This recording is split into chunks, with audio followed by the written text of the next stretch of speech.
Yo, what is going on, guys? J.Yumeko here, and today we're here with Crimson Gray. This is a visual novel, I believe, about basically a serial killer or something along those lines, which is her. So kind of a Yandere love story type deal. Other than that, I don't know much about it.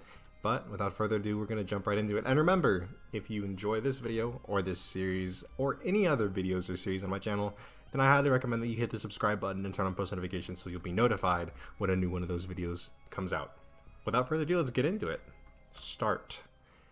John had always thought of himself as a stable person. Stability worked out well when he was just trying not to let the little things get him down. It wasn't so great when everything was crumbling around him. When the entire world started seeming gray and flat, then he began wondering if all that stability would kill him, and if he would care when it did. There weren't any highs or lows anymore. Whatever happened to him, John didn't feel happy or sad. He just... Hey, what are you doing spacing out, man? You're a real head case these days, John. You always gonna float away on us? Sorry, just distracted. A moment later, he started drifting away again. Even his friends' voices were nothing but buzzing in his ears, meaningless sounds echoing in his hollow shell. They weren't even really his friends. They were friends with the happy-go-lucky person he'd been at the beginning of high school. These days, they joked about him being no fun, but it was more than a joke. They'd get tired of him, find someone else, and then he'd be alone. He wasn't sure whether or not that would be worse. Whoa, is that creepy chick staring at us? I think she is. Who is that anyway? Lizzie Doss, I think. In our year, right? John, doesn't she have math with you or something? It took John a second to even register the question. They were staring at some girl who was staring back at them. She looked the same as all the other girls at their school. Shyer, maybe. She could probably hear them talking about her. He wanted to say something, but kept silent. Damn, she's really staring. Is she staring at us or John? I think it's him. You think she's a stalker? Yeah, those are some crazy eyes. You better watch out, John. You're a real sad sack these days, but you can do better than her. Shut up. The words were past his lips before he could stop them. Why did he have to open his mouth now of all these times? But he couldn't let them keep talking about her like that. People called him creepy or crazy all the time, and he hated it. But after those two words, he just stood there like an idiot. Even when something mattered to him, he couldn't pull himself together. What's wrong with you, man? Don't say things like that about people you don't know. She's just hanging out up here like we are. No, she's giving us some crazy eyes. Just leave her alone, okay? She hasn't done anything to you. Sheesh, okay, man. You think she's going to fall in love with you as her handsome protector or something? Ha, that'd be just like John. You want to talk to that crazy girl? Be our guest. We're heading back to class. Don't wait up, man. The way her eyes moved, John thought that she was focused on him so intensely that she might not have even heard what the others said. Did it even bother her? He wished he could be like that, instead of the smallest things sending him crashing into a state of worthlessness. But maybe she was just like him, just capable of hiding it. John cleared his throat and walked up to check on her. Hey, sorry about them. They can be assholes sometimes. Well, I guess I don't have a lot to say. Sorry if we bothered you. John slunk away and cursed his own idiocy. She had been fine without him. He just made everything worse. There had been something hard in her eyes, a strength he didn't have. He had probably been projecting all his weakness in front of her, his weakness onto her in the first place. She wasn't like him, wasn't broken. She could shrug off the things his friends said and get on with her life. At least that meant she could shrug off his annoyance too. She'd probably just forget all about him. Thank you. You're so kind. Such a kind person. The kindest person. The only person. I found you. I finally found you. I found you. Ya by Pecco. Crimson Gray. The teacher's voice was incomprehensible, but John knew that he must be picking it up on some level. He wasn't sure how, but even though he stumbled through every day, he was doing okay in school. He could seem normal whenever he wanted to. It just didn't feel worth it. That was almost the worst part. He seemed normal even though nothing was normal anymore. It couldn't ever be normal again. What did Mr. Smith say? High-functioning depression. Such an awful, empty phrase. At least class was over now. He could go home, sleepwalk through his assignment, and then fall unconscious. At least for a few hours he could... Then he became aware of her. She was watching him. Maybe she wanted to thank him? No, he was being stupid. He'd done nothing worth thanking.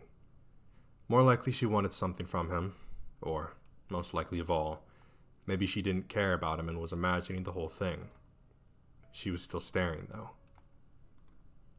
Let's see, ignore her, lose her in the halls, glare at her, smile at her, or go talk to her. Let's just go talk to her, I guess. Can I help you? If this is about before, I'm sorry. I just wanted to help. She looked really uncomfortable. Of course, she probably hated him as much as everyone else. Drowning in shame, John decided to cut his losses. Well, sorry to bother you. I'll be going. He needed to get to his appointment anyway. He didn't want Miss Smith He didn't want Miss Smith getting mad at him again. Miss Smith was one of the only people John could focus on. He wasn't sure how much good she actually did him aside from prescribing him medicine, but at least she tried to help. John, you're not looking so bad today. Did something good happen? A boy your age ought to be more interested in girls. Are you dating someone? No, I can't focus on people. Maybe I could prescribe you something for that. We don't have any on hand right now, but I could get it quickly. That's an advantage of having Koitek in town. I don't want to take this medicine anymore. I don't think it's working. The Paxotine? But that's the first one you've really responded to.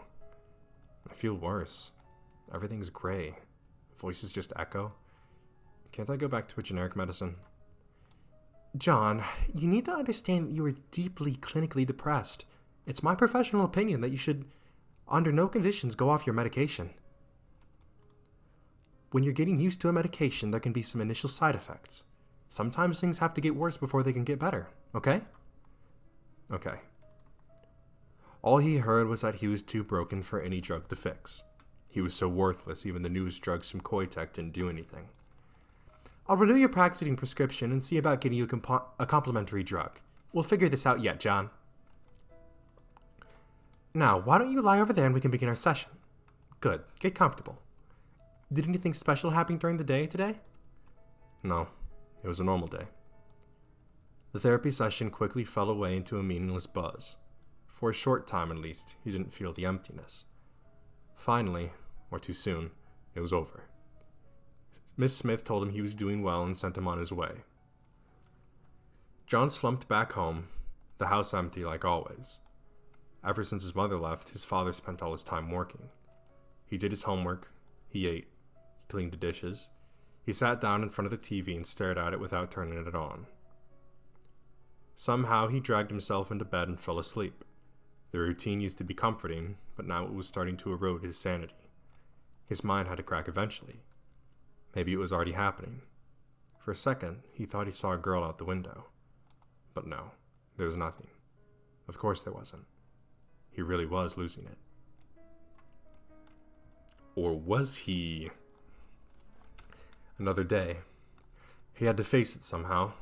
It seemed impossible until the moment he finally stumbled into class. School was the usual mindless buzz.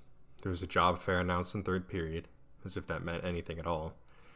Almost everyone in their school would either go to work for Koitek, move away, or stay in town and become unemployed. John wondered which of those would happen to him, but from a distance, as if he was thinking about some person he barely knew. His grades were good enough to get into Koitek, but the process was so competitive. No, he didn't have enough energy for that. He couldn't imagine moving away, looking for a job in a strange city. Most mornings, the most he could imagine was surviving the day. But his father wouldn't support him, and his mother didn't want him. Once he graduated, there'd be no way he could stay with either of them. What would happen to him then? Would he just become homeless? Sit there on the street begging for change until one night he froze to death? Maybe that was all he deserved.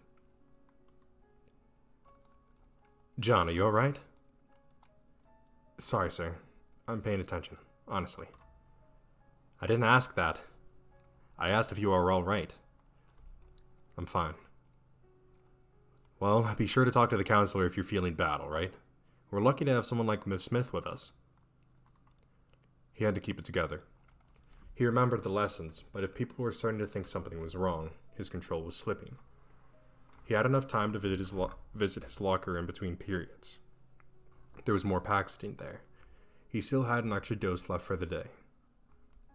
His locker was on the bottom row, so he always had to bend down, and there was a piece of paper sitting in the middle of his locker. Cheer up! That was all it said. Nothing on the back side, no other clues. Probably a girl's handwriting. Who left it? Hey, did you see anyone messing with my locker? Huh? Did something get stolen? There's way too many guys around here for me to notice. It might have been a girl leaving a note. Like a love note? Keep dreaming, John. You think any girl's in love with your sorry ass? No. Of course no one could love him. So you didn't see anyone? Okay. Thanks. Hey, John. You going to tell me she's a Canadian? I'm heading back to class. See you later. And she's really hot, right? Your imaginary girlfriend sounds amazing. John knew he should probably just take some more Paxitine and head back to class. Yet, he was still holding onto the paper. He wasn't sure why. It could be a prank, one of those guys trying to trick him. If so, it would probably be followed by another fake note, asking him to come out under that stupid confession tree, where they'd let him wait and then laugh at him. But for just a moment, he saw the girl watching him. Could it have been her? By the time he got back to class, John had a new theory. She felt sorry for him. He must have looked pretty pathetic, and she recognized his misguided good intentions enough to feel pity. The rest of the school day passed in a more of a blur than usual. He might be delusional, but part of John still hoped it wasn't a prank. He headed to his locker, not daring to imagine anything, and there was another paper waiting for him there. They shouldn't say those things about you. Oh shit. It didn't even look like the same person's handwriting. The first had been beautiful calligraphy. This one was a hurried scrawl. If it was all a prank, he no longer had any idea where they were going with this. He'd already been beating himself up over saying the wrong thing, so this was too much for John. He headed straight home to get some sleep before he cracked completely. Uh-oh, Paco. Somebody's gonna end up dead. The next day, John went as early as possible and approached his locker anxiously. He wasn't sure what he wanted to find. There was no note this time, but there was a chocolate heart wrapped in foil, set in the exact center of the bottom of his locker. John stared at it for a while, then slipped it into his pocket and headed to class, even though he knew he would be far too early. There was no way he could eat it. If it was really a prank, they might have slipped a laxative or something inside of it. That was the kind of things his friends thought were funny. But if it was that girl... It didn't matter now. What mattered was that someone clearly knew his locker combination and could get in whenever they wanted. That could be a real problem. He knew he should come up with a solution before tomorrow. But what? Try to keep watch on the locker. Tell Miss Smith. Honestly, it actually might be pronounced Smythe. Tell a teacher. I either want to try and keep watch on the locker or leave a note back. I feel like leaving a note back would be like the cutesy romantic thing, but I wonder if we could even catch her in the act. Let's try and keep watch on the locker. That seems fun. Let's see if we can save here. Let's save here. Try and keep watch on the locker. John spent the whole day near the door or hanging out in the hallway, trying to catch a glimpse of someone messing with his locker. He didn't see anyone, but there weren't any new messages either. Periodically throughout the day, he felt certain that someone was watching him, but he could never tell who. John lingered at school until he was basically the last student, seeing no one. When he finally went home, though, the sense of being watched just intensified until he went to sleep.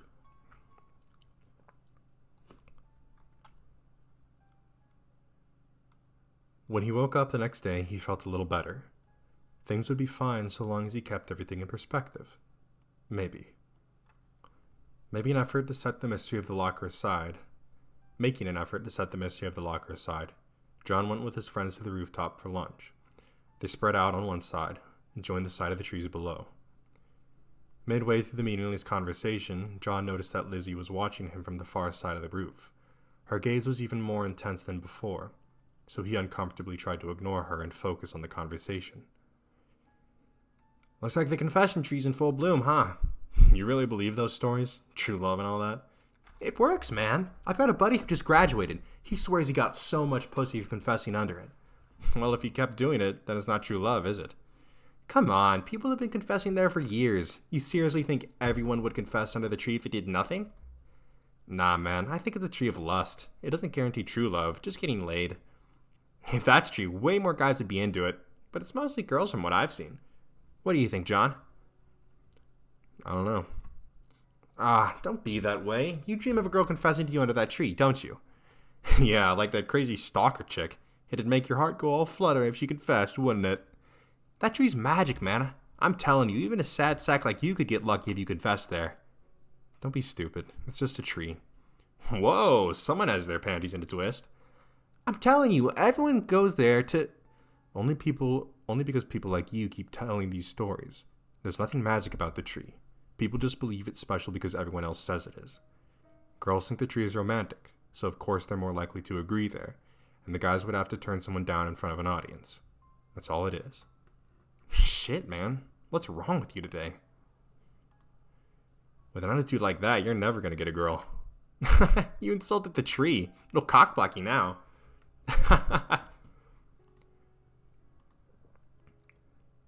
That day, John couldn't get his therapy appointment fast enough. Miss Smythe smiled at him when he came in, but immediately saw that he was unhappy. Are you okay, John? Perhaps you should be put on a stronger formula. What was that? Formulation, no. Well, our session should make you feel better. Lie down and get comfortable. Miss Smythe, does Paxitine have any visual side effects? I should hope not. Koitek has the highest of standards for every drug it puts out, and Paxitine is nearing its final clinical trials. Are you having any vision problems? John lay back and stared at the window. Was he really seeing differently, or was it all in his head? He stared a long time before he opened his mouth and just started talking. Everything just feels so gray. So you are having visual problems? Not literally gray, it's just the sky today. I remember when I was younger, I always thought that the clouds were beautiful. Now it's like there's just nothing there. Nothing that matters. I look up and I just don't care. That sounds more likely to be a mental issue then. Why don't you get more relaxed and talk about it? Taking a deep breath, John did his best. As usual, after talking with Miss Smythe for long enough, he felt not better, necessarily, but at least not miserable. The session went by in a flash, and then he had to head home. He shuffled through his routine easily enough, slept fitfully, and then returned to school barely more rested. But when he arrived, he found a huge crowd standing and staring. What's going on? You know the tree students like to confess under? The words made John shiver, even though he wasn't entirely sure why. He shifted to look through the crowd, and then he saw it. Oh, she burned it. A special kind of romance. Parts of the trees were still burning, but the rest was char, and ashes coated the ground near it. His throat was dry, as if all the ashes were filling it. What happened? The cops come to check it out, but the shop teacher said it looked like arson. Someone covered the tree in gasoline and burned it down. See, this is why we need cameras. I've been telling the principal for years, but does he listen to me? No. No one thinks. The words slid off his mind, and John turned away without even saying goodbye. Not entirely sure what he was doing, he stumbled straight to his locker. When he opened his locker, he discovered a folded note set in the exact center, like always. He stared at it for a long moment before unfolding it with trembling hands. I didn't like that tree either. He stared at the words as if they were a foreign language, wishing he could avoid understanding the conclusion. I didn't like that tree either. It was her. It had to be. None of his friends would be that insane. And what would be the point of a prank like that? But what was the point for her? What did she think she'd accomplished? Should he tell someone? But this wasn't exactly evidence. And did he really want to get her in that much trouble? John decided he was being stupid, like usual. He just needed to talk to her and find out exactly what was going on. Put an end to this. That day, whenever he was in the hallways, he could feel her eyes on him. With every passing moment, he became more sure that she had burned down the tree. He wondered if a normal person would be afraid now. But for him, it barely penetrated his numbness. He just wanted to find out what was wrong and put an end to it. It took until after school for him to find his chance. When the teacher handed out assignments, he volunteered to clean the roof. John stepped out onto the roof and headed to the far side. After a few seconds, he heard the door open again. He ignored it and instead climbed up to the tank. The upper area was meant to be blocked off, but the janitors had stopped putting up the ladder there years ago. He turned back, and to his shock, she was already coming up the ladder behind him. Reaching the top, she held her hands close to her chest and shuffled her feet demurely, but there was a spark in her eyes. Hello, Lizzie. Are you never going to greet me? Hello. I said it. Why are you following me? Because Could this girl really have burned down the tree? It didn't seem like she had it in her. Were you the one leaving me notes in my locker? Yeah. How did you know my combination? I watched you. Why were you watching? Who else would do that for you? Is there another girl? No, you wouldn't do that. Surely not. John realized that he was in way over his head, yet his mouth was still moving, asking the inevitable question. Why did you burn it down? Because it was a stupid tree. You're so smart, you said it just right. It was awful and stupid, and I hated it. It's all because of you, John. I could never do what needed to be done before. Now I can. She wasn't stable. She wasn't even close. What had he gotten himself into? I finally found you. You're the only one for me. Part of him knew that he should do something. Run away. Call for help. Yet. Why? Huh? Why do you care about me? How can you ask that? You're the best person. The only person. Bullshit. I'm just another high school boy. No. Not even that. I'm worthless. No. Don't say that. It's not true. It's not. I'm broken. My brain doesn't work right, and even the strongest drugs don't make a difference. No, that's not true. John is perfect. How can you say these things? The way her words flowed together, addressing him directly one moment and in third person the next, bothered him almost as much as the look in her eyes. Whatever her issue was, it went deep. You're not well, Lizzie. You need help. You said my name. But I can't help you. I'm not worth anything to anyone. Just forget about me and find someone else to care about. No, I can never. You're the only person who matters. But why? You don't even know me. You don't care about me. I'm just part of your problem. No. It'll be better if I was gone. Maybe you'd get better then. That's not true. It's not. I love you, John. I've always loved you. I've watched you, always. You're so kind and good and perfect, and even to a girl like me. He could barely even listen to her words. John found himself wandering closer and closer to the side of the building, and she followed him automatically. You're so sad, but you're still kind.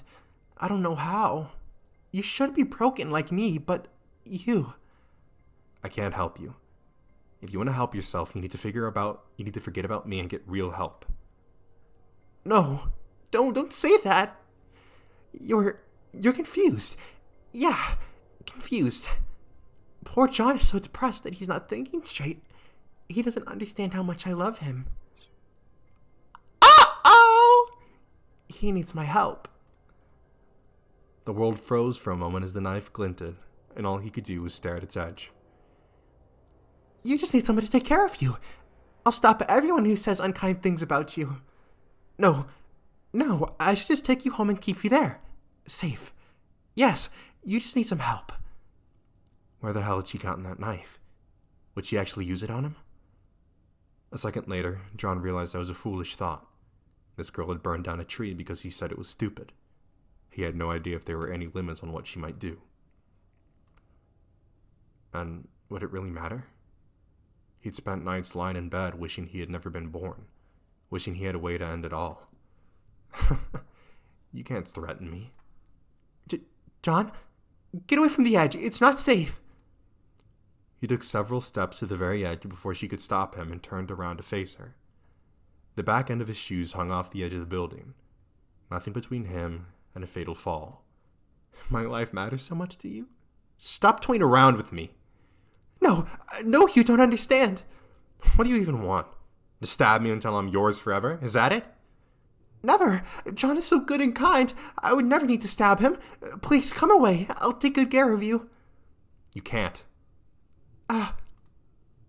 Maybe you have good intentions, but you need help. And unless you get it, you can only hurt me. I will. Whatever you want, I promise. Just don't hurt yourself. It was a lie, of course. She was just saying whatever it took to get him to step away from the edge. It wasn't exactly how I'd imagined it would go. He'd stand at the edge and everyone would say all kinds of lies about how much he mattered to them, because they'd care for the first time. Not about him, but about the idea of him.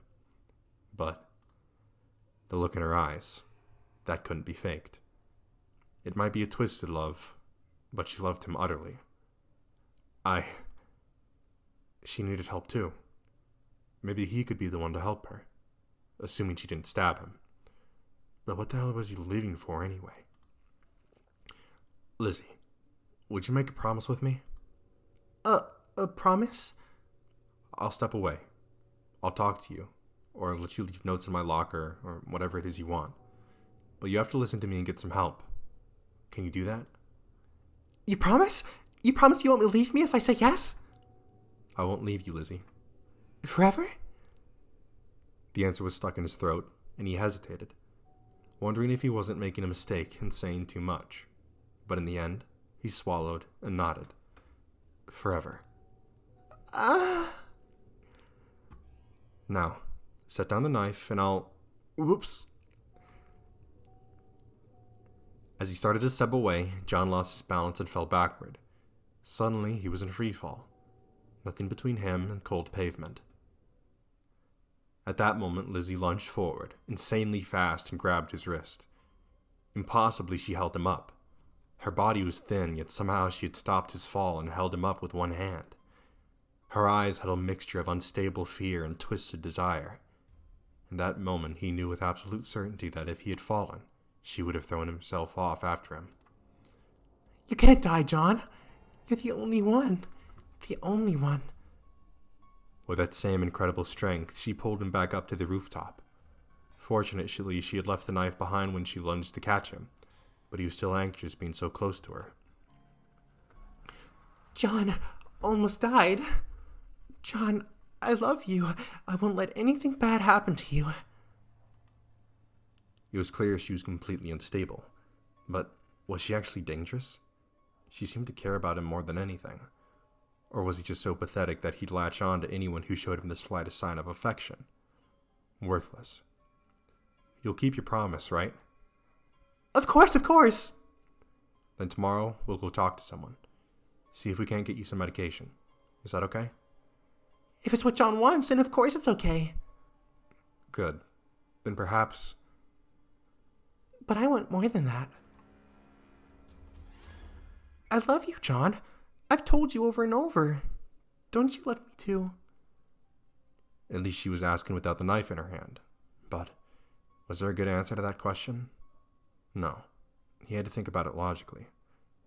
She wanted him to answer yes, but that might just make her worse. The risk of saying no couldn't be ignored either, though.